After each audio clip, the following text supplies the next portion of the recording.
Hello students, this is Parvez sir. Welcome back to our YouTube channel accountancy with Parvez sir. तो क्या आज class 11 commerce के लिए जो हमारा चैप्टर है वो है बैंक रिकॉन्सिलिएशन स्टेटमेंट। और बैंक रिकॉन्सिलिएशन स्टेटमेंट में हम जो टॉपिक अभी पढ़ रहे हैं वो है कैश बुक का डेबिट बैलेंस। ठीक है ना, कैश बुक के डेबिट बैलेंस के क्वेश्चन हम कर रहे हैं। तो आप जल्दी से पहले तो सब्सक्राइब कर दें अकाउंटेंसी विद परवेज सर, जिससे कि आपको लेटेस्ट वीडियो मिलते रहेंगे, और अपने सभी फ्रेंड्स में शेयर कर दें। आज क्लास 11 की जो क्लास है हमारी वो बीआरएस की एक मोस्ट इंपोर्टेंट क्वेश्चन को लेकर है। तो चलिए करते हैं स्टार्ट।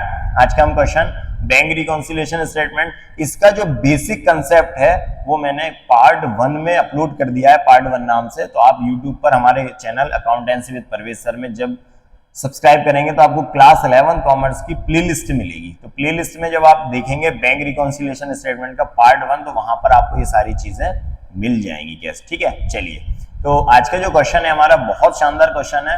बैंक रिकॉन्सिलिएशन स्टेटमेंट का कैश बुक का डेबिट बैलेंस है, और कैश बुक के डेबिट बैलेंस में हमें क्या करना रहता है, बस सिर्फ इतना सा कंसेप्ट है कि आपको ये करना है कि अगर पासबुक प्लस हो गई तो हम भी अपनी कैश बुक को प्लस करेंगे, और पासबुक अगर माइनस हो गई तो हम भी अपनी कैश बुक को माइनस करेंगे। दोनों का डिफरेंस जो आ गया उसको टैली करना है, इक्वल करना है। तो हमें क्या करना है कि पासबुक प्लस हो गई तो कैश बुक को प्लस कर लो, पासबुक माइनस हो गई तो कैश बुक को माइनस कर लो।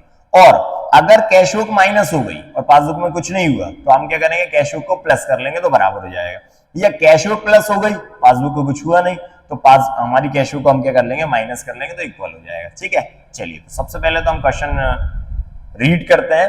ऑन 31 मार्च 2023, 31 मार्च 2023 को the bank column of Rohit cash book show debit balance of ₹2500। Means 31 मार्च 2023 को रोहित की कैश बुक का जो बैंक का कॉलम है वो 2500 डेबिट बैलेंस शो कर रहा है। ठीक है ना, चलिए। हमें बीआरएस बनाना है, prepare bank reconciliation statement from the following information. ठीक है, तो सबसे पहले तो हम क्या करेंगे, सबसे पहले बैलेंस लिखेंगे।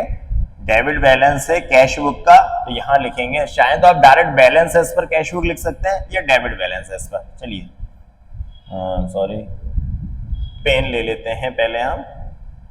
चलिए, ये आ गया। तो यहां लिखेंगे हम debit balance as per cash, as per cash book, balance as per cash book. तो कैश बुक का जो बैलेंस है, debit balance as per cash book कितना है, 2500 फाइनल वाले कॉलम में। 2500 हमने फाइनल वाले कॉलम में लिख दिया। ठीक है, अब यहां लिखेंगे ऐड। जो चीजें हम ऐड करेंगे वो यहां आएंगी, एंड लेस। और लेस वाली चीज, सॉरी, लेस वाली चीजें यहां लिखेंगे, ऐड और लेस। ठीक है, चलिए सबसे पहले फर्स्ट एंट्री पढ़ते हैं हम। क्या लिखा है, cheques send for collection for ₹10,000 but cheques amounted to ₹3,000 were collected on 3 April 2023। वो ये बोल रहे हैं कि 10,000 के चेक हमने कलेक्शन के लिए बैंक में सेंड किए थे, भेजे थे। कलेक्शन मतलब होता है डिपॉजिट करना, जमा होना। तो बैंक में चेक हमने कलेक्शन डिपॉजिट के लिए भेजे थे, बट 3000 के जो चेक हैं वो कलेक्ट हुए 3 अप्रैल को। अब हम बना कब रहे हैं, 31 मार्च को हम बीआरएस बना रहे हैं, बैंक रिकॉन्सिलिएशन स्टेटमेंट 31 मार्च को बना रहे हैं, और चेक जो है 3000 के वो डिपॉजिट कब हुए, 3 अप्रैल को। इसका मतलब क्या हुआ, इसका मीनिंग ये हुआ कि 31 मार्च 31 मार्च तक वो चेक कलेक्ट नहीं हुए बैंक में। ठीक है, तो क्या करेंगे, जब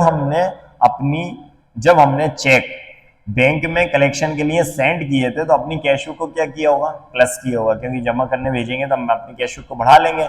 लेकिन बैंक की जो पासबुक है वो सिर्फ 7000 से ही प्लस हुई होगी, क्योंकि 3000 के जो चेक है वो 3 अप्रैल को क्रेडिट हो रहा है। इसका मतलब वो चेक क्रेडिट नहीं हुए, तो नहीं हुए 31 मार्च तक। इसका मतलब हुआ बैंक की पासबुक बढ़ी नहीं और हम अपनी कैश बुक को बढ़ाकर बैठे हैं। तो क्या करेंगे, बराबर करने के लिए हम अपनी कैश बुक को माइनस कर देंगे। ठीक है, तो फर्स्ट एंट्री करेंगे हम। फर्स्ट एंट्री क्या होगी, cheque deposited, cheque deposited but not collected, cheque deposited but not collected, ये लिख सकते हैं cheque send for collection but not collected, ठीक है, ऐसा भी लिख सकते हैं। कितना अमाउंट लिखेंगे हम? 3000, ठीक है ना। तो 3000 के चेक हमने डिपॉजिट को भेजे थे पर वो डिपॉजिट नहीं हो पाया, ठीक है। चलिए नेक्स्ट एंट्री देखते हैं। Cheque issued for ₹7,500 but the cheque amounted to ₹2,500 but presented for payment. वो ये बोल रहे हैं कि 7,500 के चेक हमने इशू किए। देखिए इशू कब करते हैं? जब हमें किसी को पेमेंट देना होता है तो हम अपने चेक इशू करते हैं, और जब भी हम अपने चेक इशू करते हैं तो अपनी कैश बुक को माइनस कर देते हैं, ठीक है। तो हमने 7,500 के चेक इशू किए थे, लेकिन उनमें से उन 7,500 में से 2,500 के जो चेक हैं वो पेमेंट के लिए 2 अप्रैल को प्रेजेंट हुए। इसका मतलब 31 मार्च तक उनका पेमेंट ही नहीं हुआ, क्योंकि वो प्रेजेंट ही नहीं हुए। तो जब प्रेजेंट नहीं हुए, इसका मतलब है कि हमारी जो पासबुक है वो 2,500 से माइनस नहीं हुई, और हम अपनी कैश बुक को जब हमने इशू किया था तो 7,500 से हमने क्या किया होगा? अपनी कैश बुक को माइनस कर लिया होगा। अब इक्वल करने के लिए क्या करेंगे? 2,500 से हम अपनी कैश बुक को प्लस कर लेंगे जो उस टाइम हमने माइनस कर लिया था, ठीक है। तो हम ऐड कर देंगे इसके सेकेंड एंट्री, ये एंट्री होगी चेक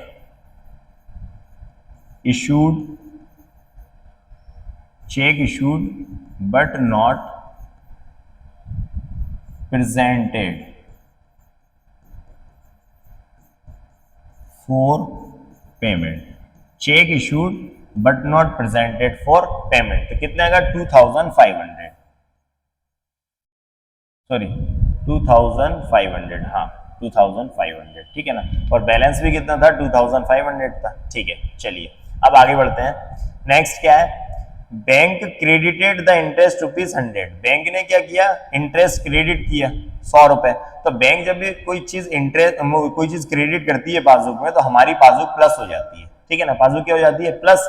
तो हम भी क्या करेंगे? अपनी कैश बुक को ₹100 से प्लस कर देंगे। तो थर्ड एंट्री, इंटरेस्ट क्रेडिट हुआ है तो पासबुक बढ़ गई, तो पासबुक बढ़ गई तो हम भी अपनी कैश बुक को बढ़ा लेंगे। तो यहां लिखेंगे इंटरेस्ट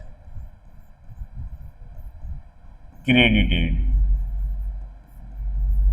इंटरेस्ट क्रेडिटेड कितना? ₹100, ठीक है। तो ये तीनों एंट्रीज कंप्लीट हुई। हम इसका टोटल लगाते हैं। इसका टोटल दोनों का आ गया कितना? 2,600, ठीक है। तो 2,600 को हम 2,500 में प्लस कर देंगे, कितना हो जाएगा? 5,100, ठीक है ना। 2,600 और 2,500 दोनों को प्लस कर दिया तो 5,100 हो गए। अब क्या करें? ये 3,000 का जो बैलेंस है ये लेस है, इसको लेस कर देंगे 3,000 को। तो 5,100 में से हम 3,000 माइनस कर देंगे तो कितना आ जाएगा? 2,100, ठीक है। ये आंसर हो गया 2,100। हम क्या लिखेंगे? अब ऊपर कैश बुक है, क्वेश्चन में ऊपर स्टार्टिंग में कैश बुक थी, तो नीचे जो आंसर आएगा वो आएगा पासबुक का, और ऊपर अगर डेबिट बैलेंस है तो नीचे क्या आएगा? Credit balance. तो यहां लिखेंगे हम credit balance as per passbook. Credit balance as per passbook कितना आ गया? 2,100 आ गया, ठीक है। तो ये क्वेश्चन हमारा कंप्लीट हो गया। बहुत अच्छा क्वेश्चन था, सिंपल क्वेश्चन था, डेबिट बैलेंस का क्वेश्चन है। बस आपको कंसेप्ट ये याद रखना है कि पासबुक अगर प्लस हो गई तो कैश बुक को प्लस करेंगे, पासबुक अगर माइनस हो गई तो कैश बुक को माइनस करेंगे। कैश बुक माइनस हो गई, पासबुक में कुछ नहीं हुआ तो कैश बुक को प्लस कर देंगे। कैश बुक प्लस हो गई, पासबुक में कुछ नहीं हुआ तो कैश बुक को माइनस। कुल मिलाकर कंसेप्ट ये है कि अगर पासबुक बढ़ गई है तो हम भी अपनी कैश बुक को बढ़ाएंगे, और पासबुक कम हो गई तो हम भी अपनी कैश बुक को कम करेंगे, ठीक है। दोनों का टोटल इक्वल करना है, यही बैंक रिकंसिलिएशन स्टेटमेंट होता है, ठीक है ना। चलिए तो इसको आप नोट कर लीजिए, इसका स्क्रीनशॉट ले लीजिए। क्वेश्चन कंप्लीट हो गया। इसकी आप प्रैक्टिस करना और पार्ट 1 से लेके स्टार्ट करना। कोई भी चैप्टर जब भी आप स्टार्ट किया करें तो पार्ट 1 से स्टार्ट किया करें, तो कंसेप्ट आपको समझ में आएगा, बेसिक क्लास रहेगी, फिर आपको क्वेश्चन धीरे धीरे समझ में आने लगेंगे, ठीक है। तो इसी तरह पढ़ते रहिए, हमारे वीडियोस देखते रहिए। हम डेली क्लास 11 कॉमर्स और क्लास 12 कॉमर्स के वीडियो अपलोड करते हैं यूट्यूब पर, तो आप जुड़े रहिए हमारे साथ, और प्लीज जल्दी से सब्सक्राइब कर दें अकाउंटेंसी विद परवेज सर, और अपने सभी फ्रेंड्स में शेयर कर दें 11 कॉमर्स और 12 कॉमर्स में, ठीक है। मिलता हूं मैं नेक्स्ट वीडियो में, तब तक के लिए आप पढ़ते रहिए और जुड़े रहिए हमारे साथ में। Thank you and good bye.